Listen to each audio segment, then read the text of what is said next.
"Sweetheart, calm down, don't be selfish." That's what my mom said while strangers she'd hired carried boxes with my sister's name into my living room. My dad barked orders upstairs like he owned the place. And years of work vanished one cardboard box at a time. Every sacrifice, every night I stayed late at the office, dismissed with a single smile. For a moment I almost believed them. Maybe I was the problem, too protective, too cold. But before you decide I'm the villain of this story, wait until you see what was written on the deed right under their names. My name is Savannah Cole. I'm 30 years old, and this house, the one they tried to invade, wasn't a gift. It wasn't handed down in a will, and no one helped me buy it. I earned it. Every skipped vacation, every freelance gig I took after midnight, every promotion I clawed my way toward, it all went into this home by the lake.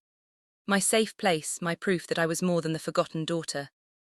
Growing up, it was always my sister. She was the miracle child, the one who could do no wrong. When she brought home a B, my parents clapped like she'd saved the world. When I brought home an A, they barely looked up. Her birthdays meant balloons, cakes, relatives crowding the living room. Mine came with a promise. We'll celebrate later. That never happened. You think a kid forgets that? No, it sticks. By the time we hit our teenage years, the roles were set in stone. She was the princess, I was the spare, so I stopped asking for their attention. I started building my own life, my own identity, one quiet victory at a time. I worked through college, paid my tuition alone, and told myself one day I'd own something that couldn't be taken from me. When I finally signed the deed to this house, I thought I'd broken free. Maybe, just maybe, they'd be proud. But instead of pride, I got comments like, "Must be nice not having kids to worry about."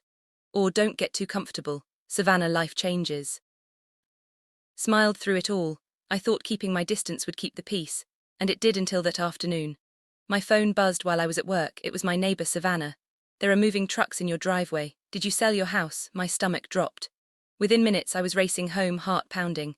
When I pulled into the driveway, my world tilted. Movers I didn't know were marching across my hardwood floors, carrying boxes labeled kitchen, master bedroom, kids' room. My sister's handwriting. "Stop," I shouted. Louder than I meant. Everything froze. The movers exchanged glances.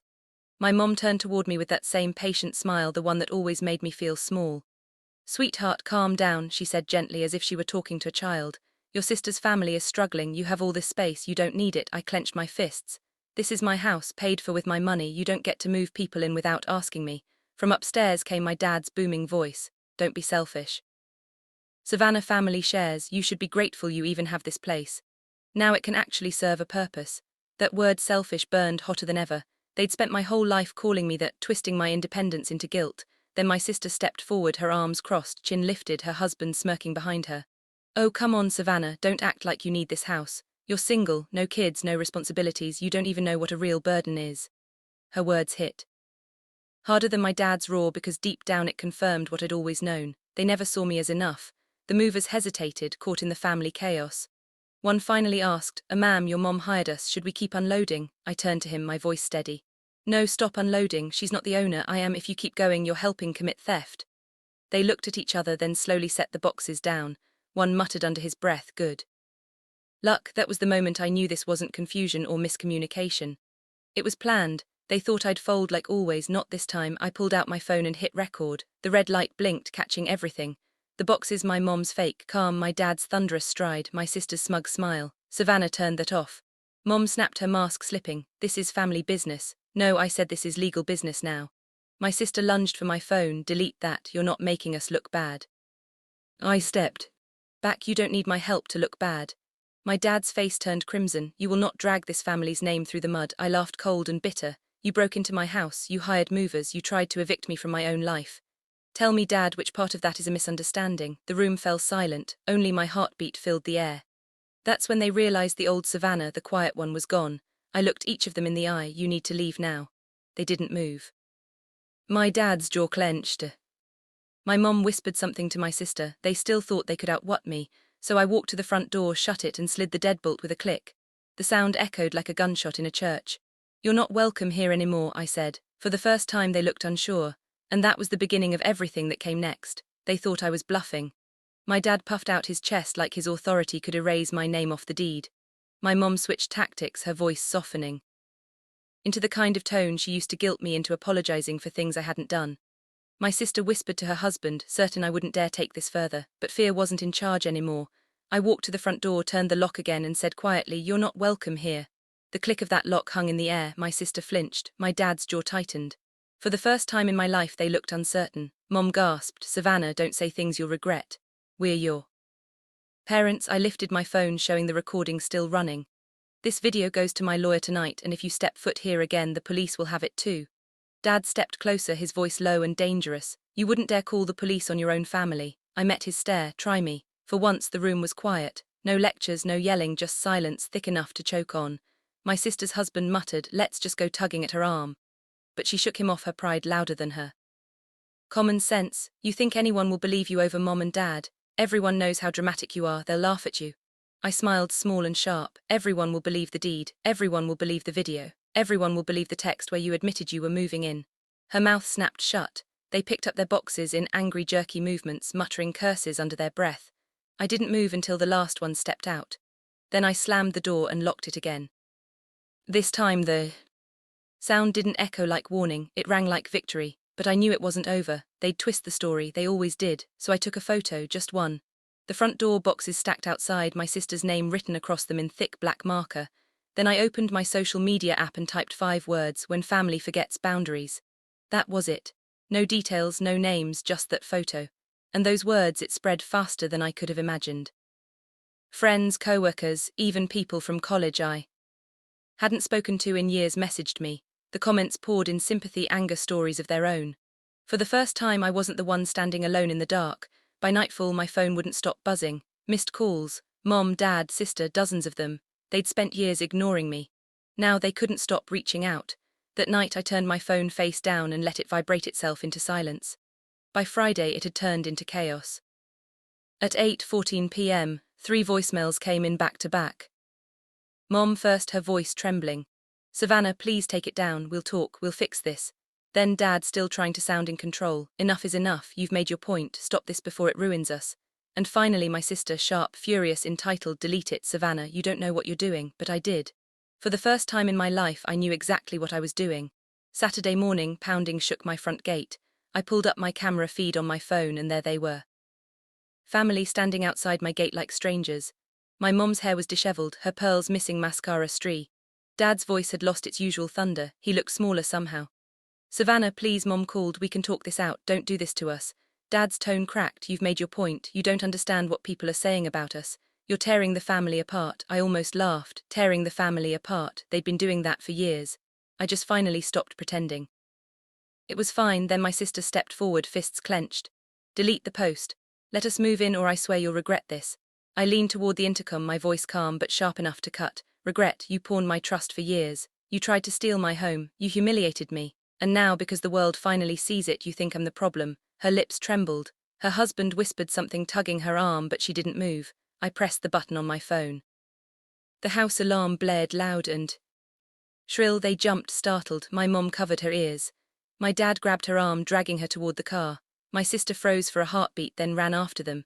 Neighbors peeked through their curtains. Dogs barked. And just like that, the people who once owned every room I entered were reduced to intruders running from their own reflection.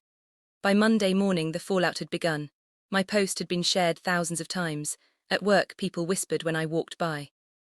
"Is it true my sister's boss called her into a meeting about personal image?" My mom's charity group cut her off from every luncheon, every glossy magazine photo she'd used to build her reputation. Dad's golf buddies stopped answering his calls. Their perfect image, polished for decades, shattered in a weekend. And I didn't have to yell, didn't have to fight. All I had to do was hold up a mirror. Of course, they didn't stay quiet for long. The second wave came in voicemails full of guilt trips and old tricks. Dad's voice first, low and almost rehearsed. "We're your parents. We raised you. Don't you owe us some loyalty?" Loyalty. That word made me laugh, the same loyalty that was never returned to me.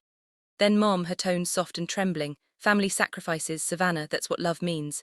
Funny how sacrifice always meant me giving something up. And my sister, oh, she tried a different angle entirely. "You're ruining our lives over nothing. You'll end up alone, Savannah, completely alone." Maybe once that would have terrified me. But as I sat in my living room, the sunlight reflecting off the lake, I realized I wasn't alone. I was finally free. Still, I wasn't naive. Shame could turn to rage fast, so I gathered everything, videos, screenshots, contracts, and sent them to my lawyer. His reply came quickly. "You're protected. This is airtight." And that's when I knew this wasn't just about a house anymore. It was about rewriting the rules. The next confrontation came face to face.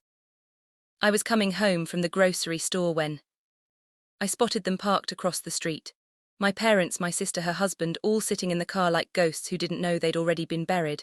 I stood by my trunk loading groceries into bags, pretending not to notice. But the moment my mom stepped out, waving her hands, I knew peace was over. "Savannah, please, just 5 minutes," she pleaded. I straightened the car door, slamming behind me. "You don't get 5 minutes," I said evenly, "not anymore." Dad got out next, slower this time, his posture smaller than I remembered. "You can't destroy us over pride. Think of your sister's children. Where will they go?" For a second the words pierced me. The kids, my niece and nephew, innocent in all this, but I knew what this was. Another manipulation, another way to make my empathy a weapon against me. I set the last grocery bag down and shut the trunk. "They'll go wherever you provide for them. That's your job, not mine."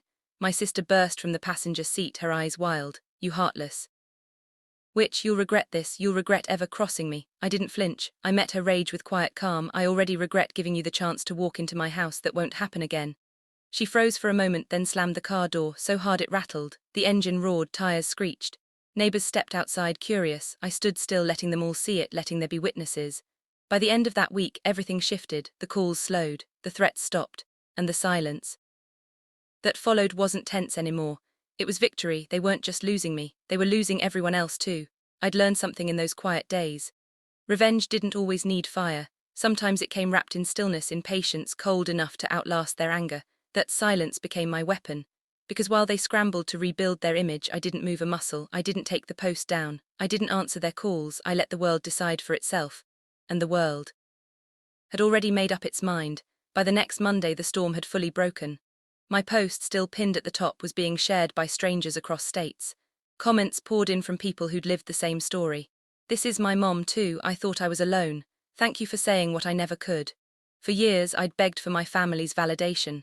Now I didn't need it. I had something stronger, proof that I wasn't crazy, that my boundaries were valid. Meanwhile, the consequences kept unfolding. Mom's charity circle dropped her from every committee. No more luncheons, no more front-page features in local magazines. Dad's golf club quietly removed him from the board to avoid controversy. And my sister, her company's HR department, asked her to take a leave until her family matters settled down. The empire they built on reputation collapsed faster than I could have imagined, and all I did was tell the truth. It was strange, though, how quiet victory can feel. No fireworks, no dramatic music, just me sitting on my back porch, coffee in hand, watching sunlight ripple across the lake. That house had once been just a dream, 4 walls and a deed with my name, but now it was something more. It was a line in the sand, a declaration. They used to tell me that love meant sacrifice, that family meant surrender, but I'd learned something different. Love without respect is manipulation, and family without boundaries is just control. I used to think standing up to them would make me the villain, but the truth is, sometimes you have to be the villain in someone else's story to be the hero in your own. Weeks passed. One morning, as I was making coffee, my phone buzzed with an email from my lawyer. "Case closed, property secure, no further claims possible." I smiled a small private smile and finally exhaled. The house was quiet again, peaceful, but it wasn't the fragile peace I used to chase. It was the kind that comes when you stop apologizing for existing. Later that night, I stepped out onto the porch, the moonlight glinting off the water. I thought about all the years I spent trying to earn their approval, chasing a version of love that was always conditional. And for the first time, I didn't feel bitter. I just felt done. I didn't need them to understand. I didn't need them to see me, because I finally saw myself. By the following Monday, the world had moved on, but something inside me hadn't. Not anger, just clarity. I didn't hate them, didn't wish them harm. I simply stopped giving them the power to hurt me. I kept the post up, not out of spite, but as a reminder to anyone scrolling through their own family's chaos that boundaries aren't cruelty. They're survival. Every so often, messages still came in from strangers. "Your story helped me leave. I stood up to my mom today. You gave me courage," and that more than the likes or shares was what mattered. The lake breeze was cool that evening. My reflection shimmered on the surface of the water. I thought about the word selfish, how they'd thrown it at me my whole life like a weapon. But maybe selfish isn't always wrong. Maybe sometimes it just means choosing yourself. That's what this house became a symbol of. Choosing myself, not out of spite, not out of revenge, but out of peace. Because love doesn't mean surrender. And family doesn't mean ownership. So if you've ever had to draw that line, if you've ever been called selfish for standing your ground, know this: you're not alone. You're just finally free. If this story hit close to home, tell me in the comments. Have you ever had to stand up against your own family? Your words remind me I'm not the only one. And don't forget to like and subscribe for more stories that prove sometimes loving yourself means saying,